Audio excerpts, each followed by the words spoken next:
কেউ হয়তো ভেবেছিল এসব শুধু সিনেমায় হয়। বড় পর্দায় দেখা যায় দুটো দেশ মুখোমুখি দাঁড়িয়ে আছে, একটা ভুল সিদ্ধান্ত নিলেই সব শেষ। কিন্তু গত ৪৮ ঘন্টায় মধ্যপ্রাচ্যে যা ঘটে গেছে সেটা কোনো চিত্রনাট্যকারের কলম থেকে বের হয়নি। এটা একদম খাঁটি বাস্তব, এমন বাস্তব যেটা শুনলে গায়ে কাঁটা দিয়ে ওঠে। ওয়াশিংটন আর তেহরানের মধ্যে যে টানাপোড়েন চলছে সেটা এমন একটা জায়গায় এসে ঠেকেছে যেখান থেকে ফিরে আসাটা প্রায় অসম্ভব। একটু এদিক ওদিক হলে গোটা দুনিয়া ঢুকে পড়বে এমন এক অন্ধকারে যেখান থেকে বের হওয়ার রাস্তা কারো জানা নেই। আমেরিকা আর ইসরায়েল যে বুক ফুলিয়ে এতদিন মধ্যপ্রাচ্যে যা খুশি তাই করে এসেছে, সেই বুক এখন চুপসে গেছে। তেহরান এবার চোখে আঙুল দিয়ে দেখিয়ে দিল যে তারা শুধু মার খেতে জানে না, পাল্টা মারও দিতে পারে। আর সেটাও এমন জায়গায় যেখানে লাগলে শত্রুর সারা রাত ঘুম আসে না। শুক্রবার রাতে কি হয়েছিল সেটা একটু খোলাসা করা দরকার। রাতের অন্ধকারে আমেরিকার একটি F-15E স্ট্রাইক ঈগল ইরানের আকাশ সীমায় ঢুকে পড়ে। এই যুদ্ধ বিমানকে আমেরিকা তাদের সামরিক শক্তির অন্যতম গর্ব মনে করে। পেন্টাগনের হিসাব ছিল সোজা, আগের মতোই ঢুকবে, কাজ সারবে, বের হয়ে আসবে, কেউ টেরও পাবে না। কিন্তু এবার হিসাবটা পুরো উল্টে গেল। ইরানের আকাশ প্রতিরক্ষা ব্যবস্থা এমন নিখুঁতভাবে আঘাত করল যে সেই দামি যুদ্ধ বিমানটা ছিন্ন ভিন্ন হয়ে গিয়ে পড়ল জাগ্রস পর্বতমালার দুর্গম এক এলাকায়। এটা শুধু একটা বিমান পড়ে যাওয়ার ঘটনা না, এটা হলো আমেরিকার সেই মিথ ভেঙে যাওয়া যেখানে তারা মনে করত তাদের বিমান কোনোদিন কেউ ছুঁতে পারবে না। ইরান সেই ধারণাটাকে জাগ্রসের পাথরে আছড়ে মেরে ফেলল। বিমানটা পড়ে যাওয়ার পর থেকেই শুরু হলো আসল উত্তেজনা। পাইলটরা কোথায় সেটা নিয়ে আমেরিকার মাথায় আকাশ ভেঙে পড়ল। একজন মার্কিন পাইলট যদি ইরানের হাতে ধরা পড়ে তাহলে সেটা আমেরিকার জন্য কতটা লজ্জার হবে সেটা ওয়াশিংটনের লোকজন হাড়ে হাড়ে বোঝে। ৭০-এর দশকে ইরানে আমেরিকার জিম্মি সংকটের স্মৃতি এখনও তাদের তাড়া করে ফেরে। তাই ঝাঁপিয়ে পড়ল উদ্ধার অভিযানে। গোটা একটা বাহিনী নামানো হলো। যুদ্ধবিমান, হেলিকপ্টার, স্পেশাল ফোর্সের সবচেয়ে দক্ষ সেনারা ছুটে গেল সেই দুর্গম পাহাড়ি এলাকায়। কিন্তু সেখানে গিয়ে যা ঘটল সেটা আরেক ভয়ঙ্কর অধ্যায়। ইরানি বাহিনীর সাথে সরাসরি গুলির লড়াই হলো। পাহাড়ের গায়ে গুলির শব্দ প্রতিধ্বনিত হচ্ছিল। শেষ পর্যন্ত পাইলটদের বের করে আনতে পারল আমেরিকা। কিন্তু কি মূল্যে? এই একটা রেস্কিউ মিশন চালাতে গিয়ে যে পরিমাণ ঘাম ঝরাতে হয়েছে আমেরিকার, সেটাই বলে দিচ্ছে পরিস্থিতি কোন দিকে যাচ্ছে। যে আমেরিকা একসময় পৃথিবীর যে কোনো কোনায় গিয়ে যা ইচ্ছা তাই করে আসতো, সেই আমেরিকা এখন ইরানের মাটিতে নিজের লোক বাঁচাতে গিয়ে হাঁসফাঁস করছে। এই ঘটনার পর ডোনাল্ড ট্রাম্প যা করলেন সেটা তার চেনা স্বভাব। সোশ্যাল মিডিয়ায় গর্জন করে উঠলেন। ইরানকে বললেন সোমবারের মধ্যে হরমুজ প্রণালী খুলে দাও, না খুললে মঙ্গলবার হবে পাওয়ার প্ল্যান্ট ডে আর ব্রিজ ডে। কথাটার মানে হলো ইরানের সব বিদ্যুৎ কেন্দ্র আর সেতু গুঁড়িয়ে দেওয়া হবে, দেশটাকে অন্ধকার যুগে পাঠিয়ে দেওয়া হবে। ট্রাম্প ভেবেছিলেন এই হুমকি শুনে তেহরান কাঁপতে কাঁপতে মাথা নিচু করে ফেলবে। কিন্তু ঠিক এখানেই আমেরিকা সবচেয়ে বড় ভুল করেছে।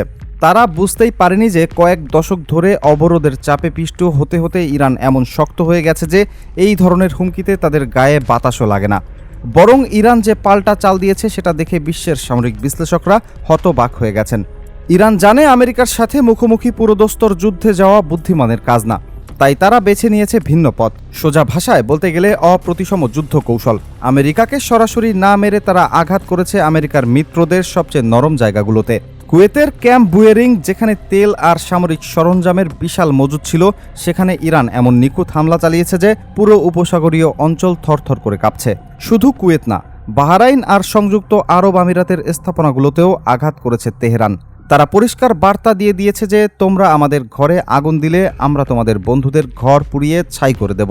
ইরানের এই কৌশলটা যদি একটু গভীরভাবে ভাবেন তাহলে বুঝবেন এটা কতটা চালাকির সাথে সাজানো হয়েছে। কুয়েত, বাহরাইন, আমিরাত এসব দেশ টাকার জোরে অনেক কিছু কিনতে পারে ঠিকই, কিন্তু ভূগোলটা তো আর বদলাতে পারে না। ইরানের পাশেই তাদের অবস্থান। ইরানের ব্যালিস্টিক মিসাইল আর ড্রোন কয়েক মিনিটের মধ্যে তাদের যে কোনো শহরে পৌঁছে যেতে পারে। এই হামলাগুলো চালিয়ে ইরান আসলে একটা মনস্তাত্ত্বিক খেলা খেলছে। তারা চাইছে এই দেশগুলো ভয়ে আতঙ্কে ওয়াশিংটনের উপর চাপ দিক যুদ্ধ বন্ধ করতে, আর এই কৌশলটা কাজও করছে। খবর পাওয়া যাচ্ছে উপসাগরীয় দেশগুলোর নেতারা ইতিমধ্যেই আমেরিকাকে বলতে শুরু করেছে এই উত্তেজনা কমাও, নইলে আমরা সবাই শেষ হয়ে যাব।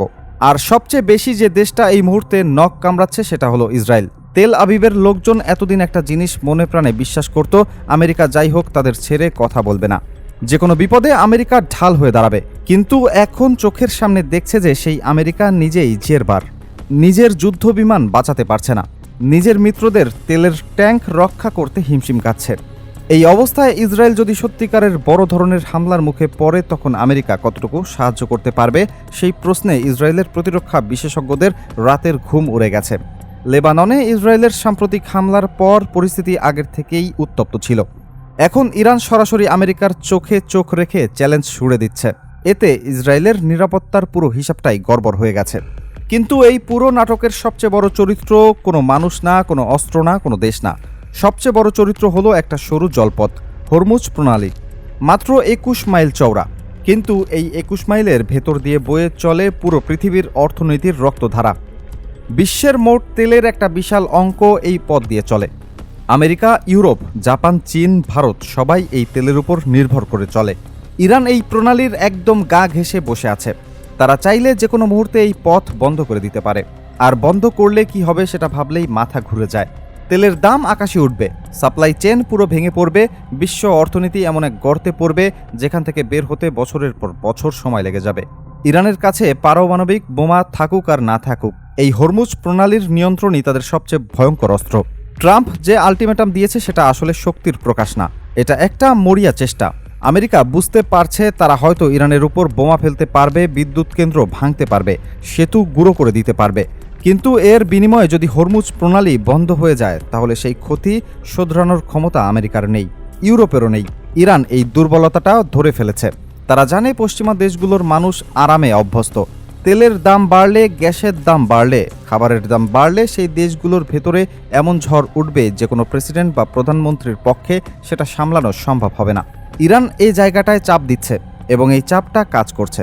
সোমবার ক্রমশ এগিয়ে আসছে, প্রতিটা ঘন্টা যেন একটি যুগের সমান হয়ে দাঁড়াচ্ছে। পুরো পৃথিবী এখন একটা বিশাল প্রশ্নচিহ্নের সামনে দাঁড়িয়ে। ওয়াশিংটনের ক্ষমতার করিডোরে জরুরি বৈঠকের পর বৈঠক চলছে। ওয়াল স্ট্রিটের ব্যবসায়ীরা পর্দায় চোখ রেখে প্রতিটা সেকেন্ড গুনছে। টোকিও থেকে লন্ডন সব জায়গায় একটা অস্বস্তিকর নীরবতা ভর করেছে। কেউ জানে না পরের পাতায় কি লেখা আছে। ইরান কি শেষ মুহূর্তে হরমুজ খুলে দেবে, নাকি তারা অটল থাকবে আর ট্রাম্পকে উস্কানি দেবে তার এই পাওয়ার প্ল্যান্টে শুরু করতে?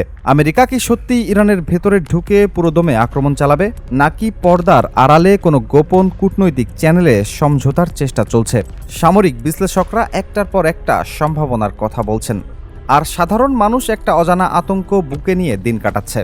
এই লড়াই এখন আর শুধু দুটো দেশের মধ্যে সীমাবদ্ধ নেই, এটা এখন গোটা বিশ্বের সমস্যা।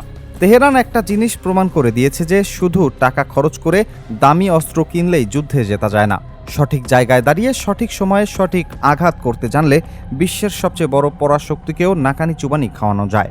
মধ্যপ্রাচ্যে আমেরিকা আর ইসরায়েল যে মানসিক আধিপত্য এতদিন ধরে রাখত সেটা এখন ছিন্ন ভিন্ন।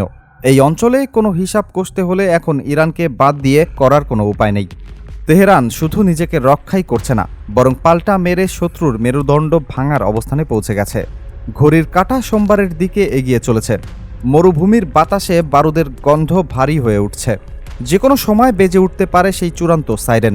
পরাশক্তির অহংকার জিতবে নাকি অদম্য প্রতিরোধের ইচ্ছাশক্তি জিতবে, সেই উত্তর আর বেশি দূরে নেই।